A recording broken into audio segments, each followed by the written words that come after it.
Mütəxəssislər isə deyirlər ki, bu mövsümdə ən həssas müddət may ayının sonuna qədərki dövrdür.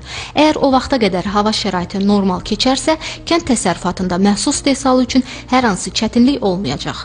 Ekspertiza zamanı bir çox rayonlarda, keçərilmişsə Yardımlıda, Qobustanda, Şəki zonasında, Şəkidə daha çox quraqlıq risk hadisəsi zamanı məhsuldarlığın demək olar ki, tamamilə itirilməsinə gətirib çıxarır. Torpaq yetərincə quru olur, toz halına keçir və düşən yağıntılar leysan xarakterli olur. Onlar bitkilərə onsuz da gecikib, müsbət təsir eləmir, əksinə mənfi təsir eləyir. Torpaq yuyulmasına, eroziyaya, sel, su basqınına səbəb ola bilir.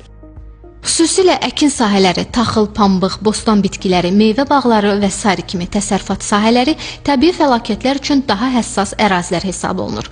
Bu səbəbdən əkin sahələrinin vaxtında sığortalanması tövsiyə edilir.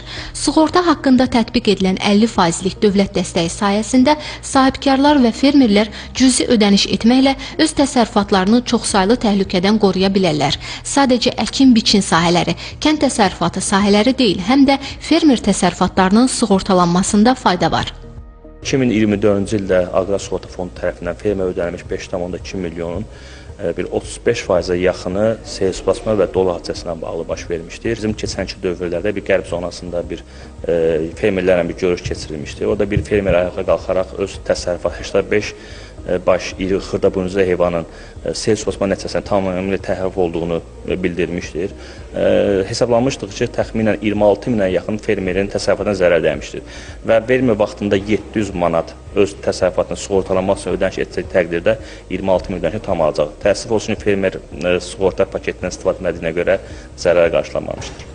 Qeyd edək ki, hazırda xırda buynuzlu heyvanlarda dəyəri 200 manat olan heyvanın sığortalanması üçün ödəniş 5 manat 20 qəpik, 300 manatlıq heyvana görə isə 7 manatdır. İldə bir dəfə bu məbləği ödəməklə fermer təsərrüfatını da bütün təbii fəlakətlərdən sığortalamaq mümkündür. Gülnar İlqar qızı, Zaur Həşimov, Telesəhər.